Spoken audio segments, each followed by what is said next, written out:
Media में सनसनी फैल गई है। मीडिया के मनुवादी पत्रकारों ने खाना छोड़ दिया है। चिलगोजा पांडे से लेकर ऐरा गैरा नत्थू खैरा वो तमाम चिरकुट पत्रकार मातम मना रहे हैं। मनुवादी मीडिया, जातिवादी मीडिया अंधे मुंह गिर गई है। उनको समझ में नहीं आ रहा है कि करे तो क्या करे।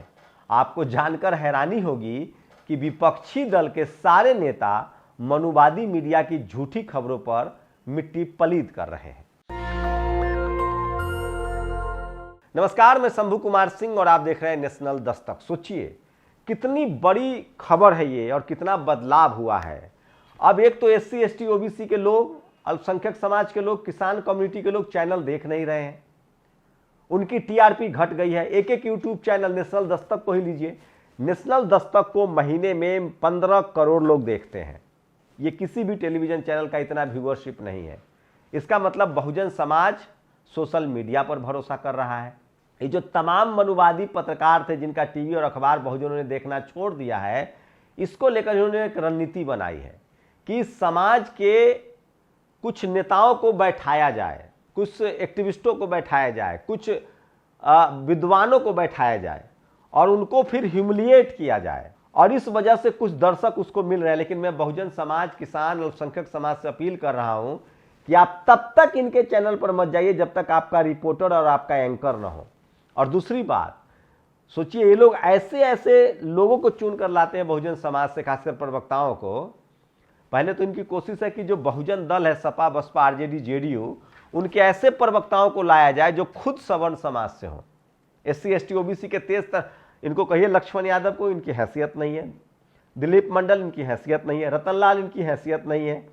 मैं अपना नाम नहीं लूँगा, मैं तो सोचिए बवाल ही काट दूँ जिस दिन मैं चैनल पर चला जाऊँ। तो इनको करारा जवाब मिलना चाहिए। और सोचिए मनुवादी मीडिया से इससे भी ज़्यादा दहशत में क्यों है। एक तो बहुजनों ने देखना बंद कर दिया और दूसरी बड़ी बात, अब ये नेताओं को लड़ा नहीं पा रहे हैं। बिहार में RJD, JDU और लेफ्ट पार्टियों का गठबंधन हो गया है। 3 सीटों पर लेफ्ट पार्टियां चुनाव लड़ेंगी। और सोचिए 17 सीटों पर RJD और JDU को, मतलब 34 और 3, और 4 से 5 सीटें कांग्रेस को मिल सकती है। ये बड़ा अपडेट दे रहा हूं। इसका मतलब है कि इंडिया गठबंधन 2024 में BJP के लिए मुश्किल खड़ी करने वाला है। वहीं बड़ी खबर आई है, अखिलेश यादव ने खुद माना है कि BSP सुप्रीमो मायावती जी से बात हो रही है और वो गठबंधन में शामिल हो सकती है। ये सबसे बड़ी खबर है। लगातार कुछ दिन पहले मूलक नागर ने कहा था कि मनुवादी मीडिया मायावती जी और अखिलेश यादव के खिलाफ दुष्प्रचार करके दोनों को लड़ाना चाहते हैं।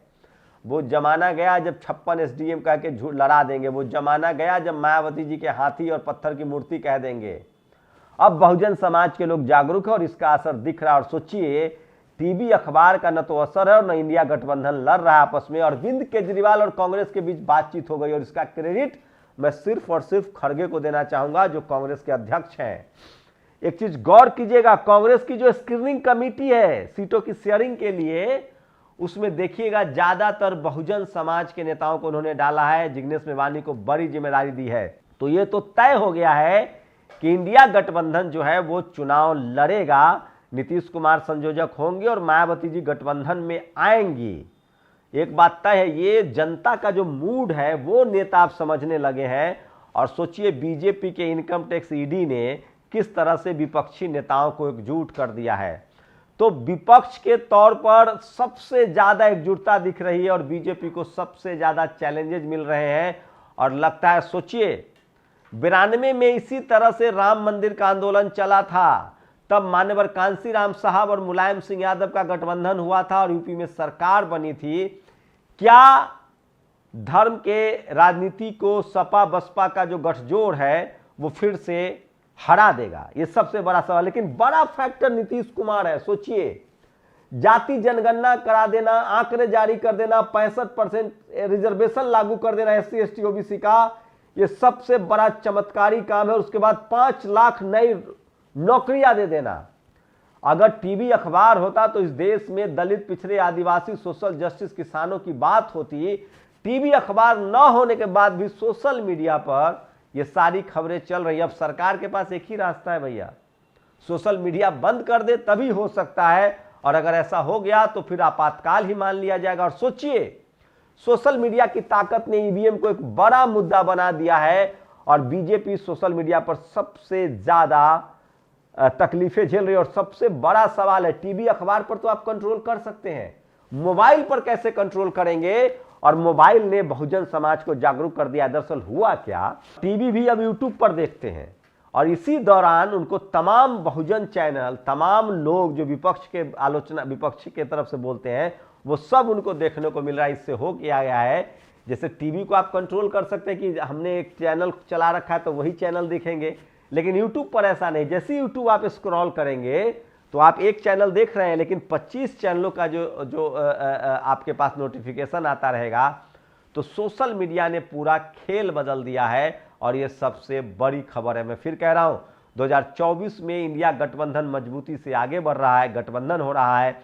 नीतीश कुमार संयोजक बनाए जा सकते हैं और मायावती जी को बड़ी जिम्मेदारी भी मिल सकती है। मैं फिर कह रहा हूं, मेरा फॉर्मूला साफ है। अगर मेरी माने, मुझसे कोई सलाह ले मुफ्त में, वैसे सलाह की कोई अहमियत नहीं होती है, लेकिन मैं पत्रकार हूं तो अपने राय रख सकता हूं, एक नागरिक हूं के तौर पे भी राय रख सकता हूं।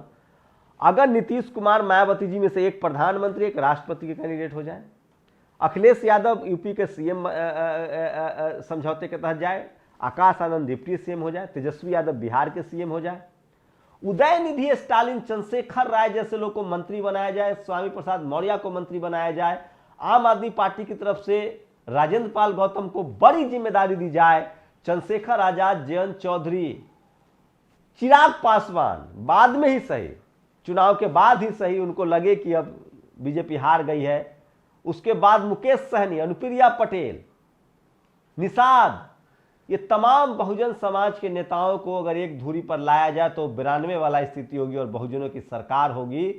और मैं फिर कह रहा हूं, बहुजन सरकार मतलब संवैधानिक सरकार, जो सबके साथ समतामूलक व्यवहार करे, जाति और धर्म के आधार पर भेदभाव न हो और रेप के दोषियों को छोड़ा न जाए। तो मैं फिर कह रहा हूं, बीजेपी के लगातार कोशिश के बाद, मीडिया की लगातार कोशिश के बाद इंडिया गठबंधन टूटता हुआ नहीं दिखाई दे रहा है और धीरे धीरे समय के साथ इंडिया गठबंधन मजबूत हो जा रहा है। मेरा विश्लेषण याद कीजिए, मैंने कहा था कि अगर कांग्रेस राजस्थान, मध्य प्रदेश, छत्तीसगढ़ हार गई तो इंडिया गठबंधन मजबूत होगा, बीजेपी की मुश्किलें बढ़ेंगी। अगर कांग्रेस जीत गई राजस्थान, मध्य प्रदेश, छत्तीसगढ़ तो इंडिया गठबंधन कमजोर हो जाएगा। आपको सच होता दिख रहा है कि नहीं? तो मैंने बताया था आपको कि अगर कांग्रेस की मोनोपोली हाई हो जाती है, लेकिन अब कांग्रेस की मोनोपोली भी नहीं है, 60 साल का हैंगओवर भी टूट रहा है और खड़गे जब से उसके अध्यक्ष बने हैं, कांग्रेस में जो स्लीपर सेल है उनको शांत करा दिया गया है। बीएसपी में जो स्लीपर सेल है वो भी शांत है। अखिलेश यादव भी अपने स्लीपर सेल को शांत करा रहे हैं, आरजेडी और नीतीश कुमार भी अपने स्लीपर सेल को शांत करा रहे हैं। लेकिन मैं फिर कह रहा हूं, फॉर्मूला वही अपनाना पड़ेगा विपक्ष को। जिस तरह से बीजेपी मुस्लिम को टिकट नहीं देती है जबकि उनकी आबादी 15% है और वो टिकट बैकवर्ड कम्युनिटी को देती है, सवर्णों का टिकट बढ़ा देती है, उसी तरह से अगर विपक्षी दल सवर्ण समाज का 15% टिकट, उनको टिकट न देकर वो backward, schedule caste, schedule tribe और मुसलमानों का टिकट बढ़ा दे, अल्पसंख्यकों का टिकट बढ़ा दे, तो वो एक बड़ा फायदा होगा। और दूसरी सबसे बड़ा सवाल, राजेंद्र पाल गौतम, फतेह सिंह, स्वामी प्रसाद मौर्य, चंद्रशेखर राय, वो तमाम नेता जो मनुवाद के खिलाफ जमकर लोहा ले रहे हैं और जिनको मीडिया विवादास्पद नेता कहता है, अगर उनको टिकट दिया जाए, चंद्रशेखर आजाद को टिकट दिया जाए और खासकर वो मुस्लिम समाज के युवा, चाहे वो उमर खालिद हो, खालिद सैफी हो, मिरान हैदर हो, इनको टिकट दिया जाए, खासकर वो बहुजन समाज के लोग, लक्ष्मण यादव, डॉक्टर रितु लक्ष्मण, उसके बाद प्रोफेसर रतन लाल, ऐसे लोग को टिकट दिया जाए, आरएस परवीन को टिकट दिया जाए, वो तमाम चेहरे जो सोशल मीडिया पर बड़े, दिलीप मंडल भी उसमें बड़ा नाम हो सकते हैं, वैसे उनकी दिलचस्पी राज्यसभा में है जो मुझे लोगों ने बताया है। मैं तो पत्रकार ही रहूंगा। और सबसे बड़ी बात है, जब बीजेपी धर्मगुरुओं का इस्तेमाल कर रही है तो तमाम विपक्षी दलों को बौद्ध, जैन, सिख, ईसाई और मौलवी, इन तमाम धर्मगुरुओं का भी राजनीति में इस्तेमाल करना चाहिए। लोहे लोहे को ही काटता है। शुक्रिया। नेशनल दस्तक की आपसे गुजारिश है कि अगर इसको बचाना चाहते हैं तो नेशनल दस्तक को सब्सक्राइब करने के लिए रेड कलर के सब्सक्राइब बटन को दबाएं, फिर बेल आइकन की घंटी दबाएं। नेशनल दस्तक को बचाने के लिए बहुत जरूरी है कि हर खबर को शेयर करें, लाइक करें, कमेंट जरूर करें।